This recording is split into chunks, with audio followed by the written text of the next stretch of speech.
with Ray. Look at the biggest stories in Denver sports and interacting live with you, the Coffee Break fam. So sit back, relax, grab a cup of Joe, and enjoy your coffee break.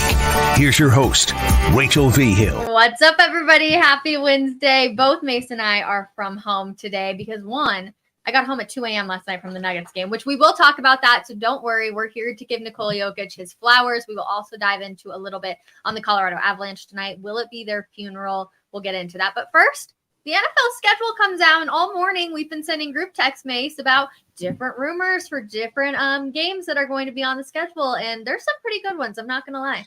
Yeah, if the NFL really wanted to preserve the integrity of the 6 p.m. Mountain Time release, they would reveal this to as few people as possible. But you've got, social media teams for each club that are producing their videos. It's basically the biggest day of the year in the NFL social media universe because they all do these elaborate things with releasing the schedule. The Broncos had Peyton Manning, I think, for the last 3 years in various capacities. They did a parody of The Office last year. So good too. Yeah, actually, The Office parody I thought was the least of the three they've done with Peyton. Because they had the least Peyton Manning. Yes. The first one they did was just chef's kiss. Then you throw in Russell Wilson because all the hype is around him. And that one was like, okay, Russ wasn't fantastic at it by any means, in my personal opinion. But I would agree, out of all the Peyton Manning ones, the first one was probably the best. Yeah, they kind of, as they had less Peyton Manning by the third one, they declined. So I actually wonder if the Broncos are going to do something different this year. Uniforms different. Yeah, like okay, maybe we've kind of played this out a little bit. Let's try something new. I'm curious to see how they reveal it. But the thing is, you've got all these teams that have all these people who know the schedule. Inevitably, there are going to be leaks, and that's why you see in some NFL precincts, they know the entire schedule. The Broncos are actually better at keeping a lid on it than most. The leaks we're getting are from other NFL teams, media, or bloggers, podcasters, things like that are doing it. The Broncos generally keep a tighter lid on it than most.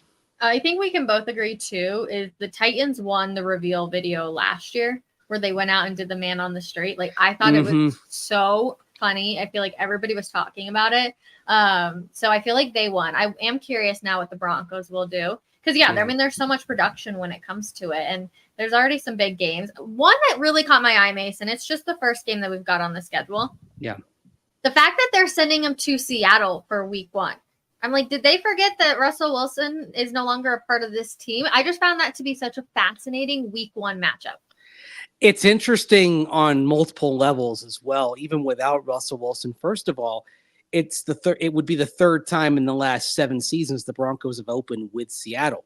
Not just 22, the infamous 46 left hash game where the Peyton Manning famously sitting there calling timeout 62 times on the Manning cast. If only we would have known what we know now. Yeah, I may have rivaled Peyton Manning sitting there in the press box going like timeout.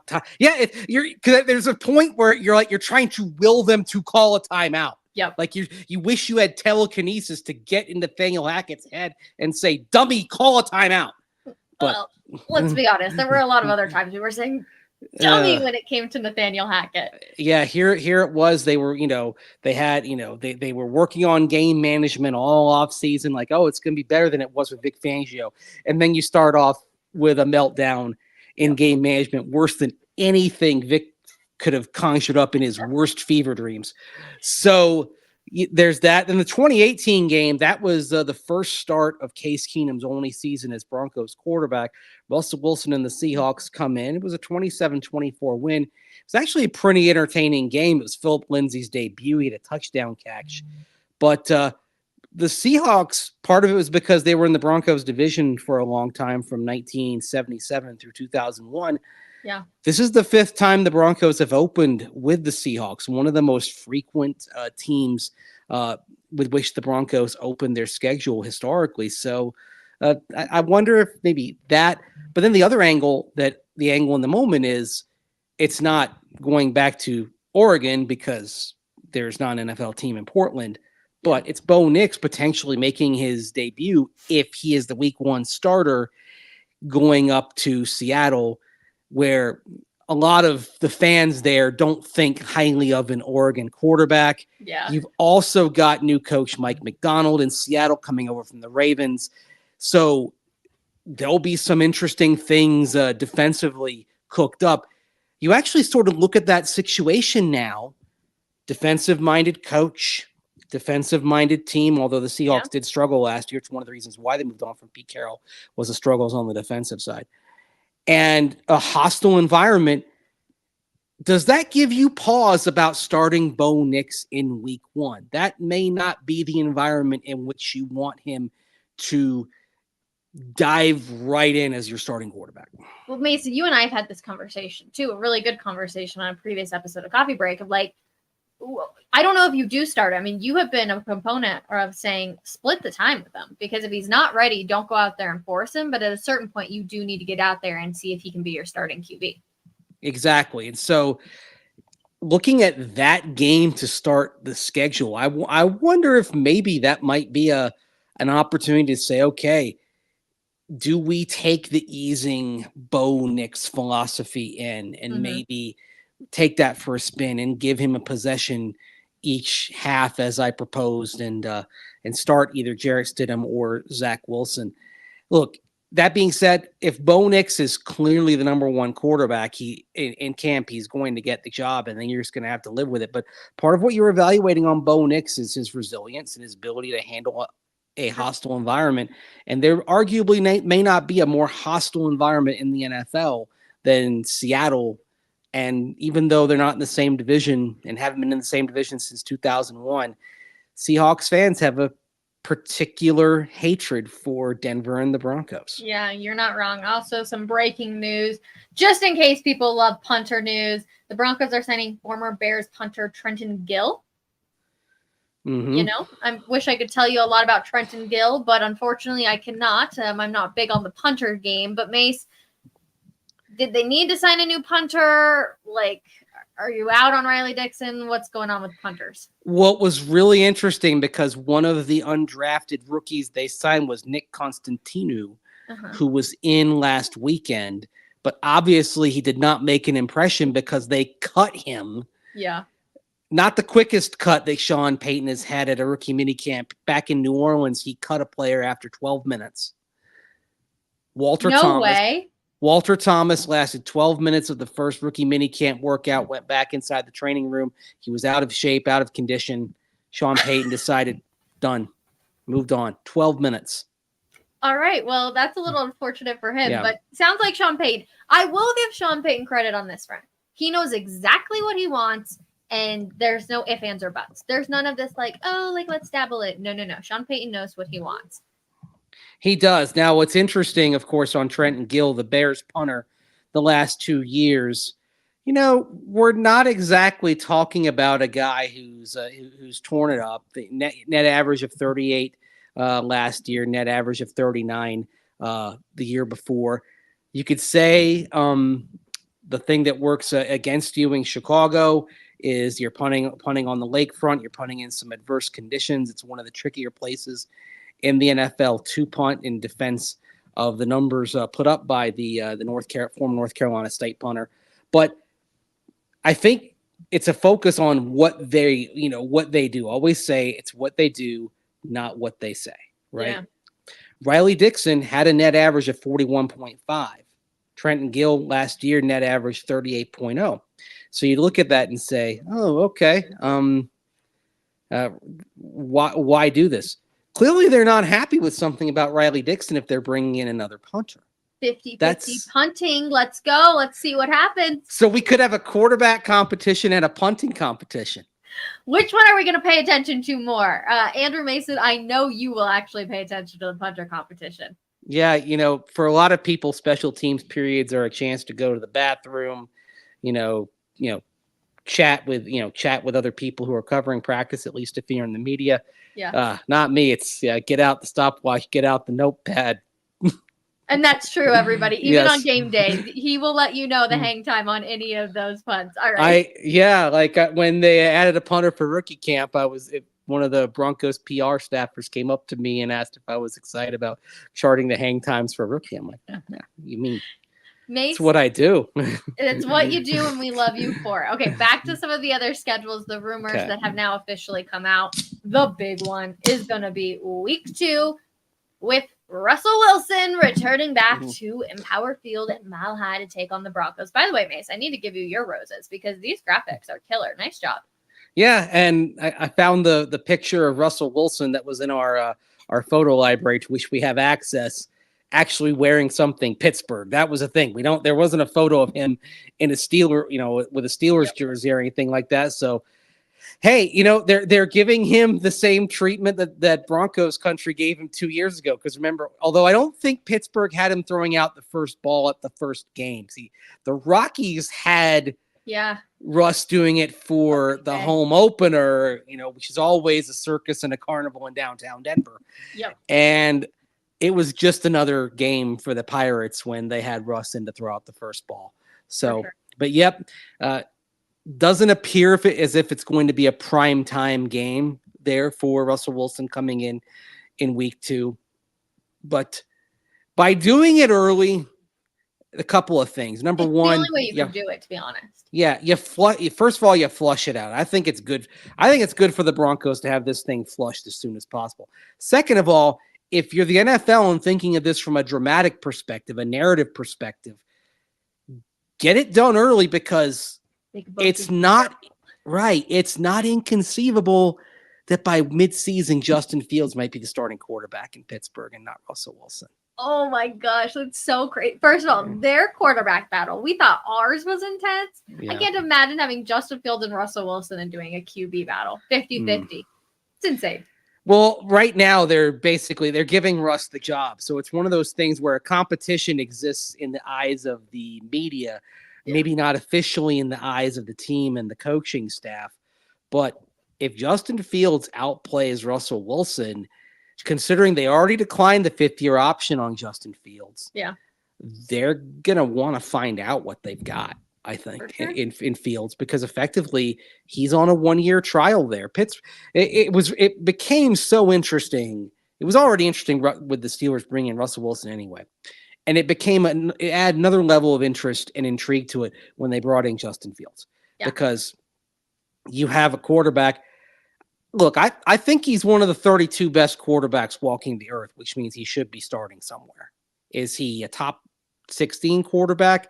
At this point, probably not, but he does some dynamic things. Yeah. And if Russell Wilson is frustrating the Steelers coaches in much the same way he frustrated Sean Payton, there may be some temptation to look under the tree and open the present and see, what's in this Justin Fields package here? What do we have with this guy? I don't blame him. I would have a very short leash when it comes to Russell Wilson, but I am hoping that he is the quarterback that will play here when the Steelers come to town. Okay, some of the other ones we've got. Real quick, Rachel, before we move on, I just want to ask you something. What sort of reception do you think Russ will receive when he walks into Denver? That's such a hard question because I don't think fans hated Russell Wilson. I think they were mad that we kind of got bamboozled when it came to his contract, but I don't think people hated him. We've seen fans hate individuals, but it never felt like Russell Wilson was one of those guys. Mm-hmm. I think it'll actually be I don't think we'll hear many boos, and I don't think we'll hear too many cheers. I think it's going to be almost rather a mute point to a sense. I just don't think the hatred is there. Maybe it's more so along the media for a lot of things too, because, you got bamboozled in a sense, but Russell Wilson as a person was really always pretty nice. He may have been very scripted and everything, but I do think that he had a good heart and he really did want to play here. And I think Broncos country also knows that. Yeah. He tried. He gave an earnest effort. He really did. I wish he'd been less scripted, more spontaneous in how he answered questions. I felt like there were very few moments where You got to see the honest Russell Wilson. And Yeah. that's just, it felt very political. And It didn't come until the end. Yeah. The last time he met Denver media was 2 days after the announcement that Jarrett Stidham was going to start. Yeah. And that was the most honest we ever saw him. Yes. I mean, I think that honest reaction is why to this day, the most watched edition of Orange and Blue Today was show that day. Still crazy. With his comments that were played on the show. Yep. Mace, are you just as exhausted as I am? Between the Avs, the Nuggets, and the Broncos, we have been on a 2-year roller coaster. Yeah. That I feel like I'm ready to get off of this ride for a little bit because I'm just like mentally exhausted. Yeah, I mean, I've been feeling that too. I mean, it's been tough. I've actually, I can say that I'll just say this out loud. Whatever. My hope is that from about mid-June after the NBA Finals, until the start of training camp, that it can be minimal. I kind of need a little bit of a pause. My vacation, as it were, so far this off season has been like a couple of days, basically. Yeah, I wish we could just put up the shutters on denversports.com about June 20th, hopefully after a Nuggets parade, and say, all right, see you in a month. Trust me, I feel we're going to have Orange and Blue Today every day. Now, will Orange and Blue Today necessarily be live? No.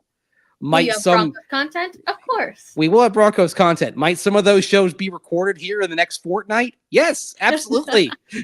Right. One of the beauties about the off season for sure. Yeah. Evergreen content. That's what Cecil and I are working on right now. So we can, so I can sit on the beach for a week. So I can do a little mini baseball trip for a week, that kind of thing. So trust me, I feel that. I do want to get quickly into some of these other games just because there are some. Week 3, you got Tampa Bay. Week 4, Nathaniel Hackett. Okay, real quick on this one. Does this still even mean anything? Now that Russell Wilson is gone, does it matter that Nathaniel Hackett and the Broncos are going to face off against each other? Is there that same oh my goodness, who's going to win battle? Oh yeah, because of what Sean Payton said last summer after he had too many lattes. That guaranteed anytime Sean Payton and Nathaniel Hackett collide in the same stadium, it's going to be something. So yeah, and then of course there's the Aaron Rodgers thing. Like the alternate history is, what if the Broncos had pulled off Aaron Rodgers in the 2022 offseason? Because that was plan A. Hire Nathaniel Hackett, get Aaron Rodgers. That was what they were hoping to accomplish. So crazy. Yeah. I said, this roller coaster, I need a break. I'm starting to get motion sickness from all of it. But hey, at least we got plenty to talk about. That's for sure. They never leave us hanging. There are some other games. Obviously, Sean Payton will return to the Mercedes-Benz Superdome. This will be an insane game. I'm actually hyped about this game, Maze, for personal reasons. I'm gone pretty much almost the entire month of October. I come back that Thursday night. I will land an hour and a half before kickoff. So I'm like, yes, I will make it. I will get myself into a sports bar in New York City, getting back from the States and be able to watch that game. So I'm excited about that.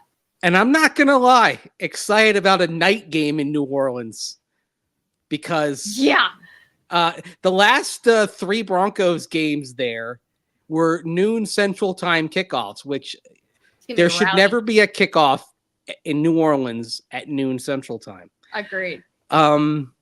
So yeah, there might be a couple of cold pops consumed on Wednesday night. Yes, sir, Andrew Mason. That's actually right because also you have the mini bye after that. That's about the time in the season where you're like, okay, I need a decompression night here. Yep. And so New Orleans, do it. Yeah, that's the place to do it. Then you sleep it off the next morning and hit the Superdome Thursday afternoon, rip roaring, ready to go, watching Sean Payton come back to his old stomping grounds. Incredible. That'll be fun. And Yeah, a Thursday night crowd will probably be a very lively crowd, but probably a very welcoming crowd. We're not talking about the same thing as Russell Wilson when he get booed, cheered, whatever. If Sean Payton's revered down there, he's going to get a very long and warm ovation, and probably some Saints fans wanting him to come back. Oh, crazy to think about with that drama too. Okay, so now we move on, obviously, to week 10. You got Broncos at Chiefs. And then week 17, you got Broncos at Bengals. There is one other one that has since come out, and that will be Carolina, I believe, is week 8. So Mike Kliss tweeted that out earlier. So Broncos schedule. So you get Carolina after the mini bye. Yep. Because you'll have Thursday night football. That's a good point. And actually now, I mean, New Orleans is a middling team. If you look at the start of New Orleans' schedule, because that's one of the teams where basically the entire schedule is out thanks to a reporter, Nick Underhill, down there. Yeah. It's a tough start to the season for the Saints. For sure. So they may be kind of desperate by that Thursday night game, or they may be beaten down, which would play to the Broncos' advantage. Sure. And if they are beaten down and maybe even starting to pack it in a little bit, if you've got New Orleans and Carolina back-to-back, there's an opportunity, I think, to get a couple of wins. We'll see how the rest of the schedule looks. Even that opening 4 games, Seattle, Pittsburgh, at Tampa Bay, at the Jets. I mean, it's hard to say. Is that tough? Is that easy? Yeah. It kind of falls somewhere in between. I think there are a lot of questions about all those teams. I'd say on the surface right now, you don't like going to Seattle. It's a tough environment, but how good are they going to be? And is there going to be a transition to Mike McDonald? Tampa Bay, I mean, they did trounce Philadelphia in the playoffs. They did come within an eyelash of winning in Detroit last year. It's also a team that ran very hot and cold. With Tampa Bay, it might be just, are you getting them when they're hot? Are you getting them where they're cold? I don't like playing that game in Tampa in September, though. It could be hot. Even though the Broncos have won the last couple of times down there against bad Bucs teams, the Bucs are probably a more talented roster than the Broncos have, and they're going to be in their environment, so I don't like that matchup. And the Jets probably, you'd say they're favored, but we'll see. We'll see what Aaron Rodgers still has left in the tank besides conspiracy theories. Have you seen? I don't want to talk. Yeah. Oh God. Unreal. He did another one this week. Like it's absolutely unreal. Okay. Yeah, well, whatever. Before we go on a rant about Aaron Rodgers, I asked Mace to give us his schedule prediction. So here it is, all laid out, nice and beautiful. I did one as well. Mace, so far, you got one correct, and these are the ones that have been canceled out. So you still have an opportunity to have some more that'll lay out nicely. We'll just see what it ends up looking like. Here's my schedule prediction. Also, Mace was much more detailed. He had times and everything when it came to it. I got 3 correct. Now, to be fair, I already knew the Seattle one, so I really got 2 correct. But, yeah, we'll see. There's a few others in there. Carolina, I need to update the graphic. I didn't have time to do that before the show, but it's not too bad. Like, it's fun to do predictions and see how it actually turns out. Yeah, I think, are we all rooting for LA week 18? Absolutely. Every single time. Every single time. Yeah, no matter what. I don't care. I kind of want it to be here, though. I feel like. Oh, I want it to be there. Yeah. Yeah. I want it to be LA. If you ask, honestly, like, give me LA ending every season on the road. Yeah. Like last year, I thought Vegas was a little chilly. Really? It was like 51 and windy. Like I had to put gloves on when I walked from my car to the stadium. Is Allegiant better than SoFi, or is SoFi better than Allegiant? Okay. Like not including weather or anything, just the actual stadium. I think the wow factor at SoFi is a little higher. Okay. The concourses are wider. It's a very comfortable stadium, is SoFi. Okay. Allegiant, part of it is that it's not completely enclosed. It's got a basically it's like a carport. It's it's a roof over an open air stadium, which is why when thunderstorms came a couple of years ago, they had to delay the game because it's like, well, it's open air. And during the national championship game when it rained, the rain landed on the concourse. People were slipping all over. But I also view things from the quality of the press box. I'll admit that's part of, I view it for work purposes. Allegiant has a better press box, and it has a better press box because it's open air. Who has better food? Ooh, That's what really matters here, Mace. Oh, they're both good. Like the Raiders upgrade from Oakland to Vegas was massive. Oh yeah. Like the cookies in Vegas are to die for. We love cookies. Yeah. They've had good breakfast burritos there in Vegas. Oh. SoFi I feel like is inconsistent. Like I've had some it was I think 2021 season. The Chargers did like this Asian buffet with poke and sushi, and it was incredible. And then the next year the meal was awful. Oh so my it's like God. all over the place. Like sushi in the press box. I That's know. my dream, Mace. It was amazing. Oh, Rachel, I wish you'd been there. You would have loved it. That is my dream. Oh my gosh. My favorite food in a press box for free, and it's all you can eat. Oh yeah, that I ate a lot that day. So good. So good. Okay. Well, we did have time to talk about plenty of stuff. Real quick, I want to get into was this the door closing on the Avs? I actually asked Will Peterson this question, of course, as we get ready for Game 5 tonight between the Avs and Dallas Stars. And it just feels like that we're going to the funeral tonight. And I'm not sure if this is closing the door on championships that we were going to see with this core. Well, the only way the door doesn't close is if the Avs can goalie the Stars, as it were. Because sometimes you have a game. I thought Game 3 was a game where the Avs got goalied. Yeah. Okay. Sometimes it happens. Can Georgiev have a night like that? I mean, he's had some really solid nights. He has. And the rest of them have just not shown up like you expected them to. He could honestly, I don't think this is going to be just an okay game for Georgiev. Yeah. I think he's either going to be a brick wall, play the game of his life tonight, or it's going to be 4-0 after one, and then we're just counting down the clock in this game. I hope not. But the other thing also is, you find out hours before puck drop that Val's been, back in the program, suspended for 6 months.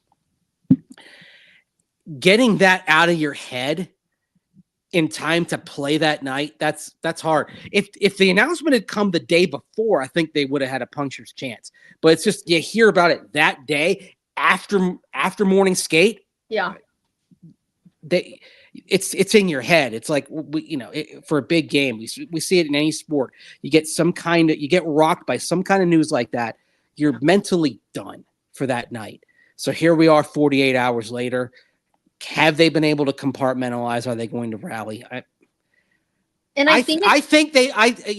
know I said, okay, if Georgiev gets blasted, it's, it could be 4-0. I actually think we're going to get a strong stand tonight. I don't know if they're going to win, but I think this is going to be a fight. I could see it going overtime. And, and then it's just coin flip. Do you get a lucky bounce? The hockey god's hands right there, lowercase g, of course. Yep. That makes it's gonna be an intense game, right? Yeah. I don't know. I kind of wish it was at home just because I would love to be there and feel the energy and have the support of Avs faithful there. But at the exact same time, I'm kind of happy that it's gonna be there because I don't think they're gonna win, and I don't think I could have taken another bad night down at Ball Arena. Well, it's funny you mentioned the Avs fans. I think the Val news hit fans the same way it did the team. Yeah. Because it kind of fed, it was sort of negative energy feeding off each other, right? Totally. Everyone it was a team and a fan base in a state of shock. I'm with you. All right. Well, I can't believe we've already talked for 30 minutes. The show is always so much fun. We never got to Nikola Jokic having a game unlike any other game, but I promise we will in fact get to that tomorrow. Luckily, we've got kind of lucky. We have another game tomorrow night featuring the Timberwolves and the Denver Nuggets. So I promise we will give Nikola Jokic all of his flowers that he deserves tomorrow. But Andrew Mason, a pleasure. I'm excited to see what the rest of the schedule is going to look like. I am too. I mean, we're probably gonna know it before 6 o'clock. The way this is going, like Hopefully, the way the it leaks makes are it coming easier out. for us to do graphics. Yeah, exactly. You saw some. There'll be more coming. I've got my template done, and probably even get a few quick social media videos up over the course of the day. So, And you but we'll and have more Thies will be live at 6.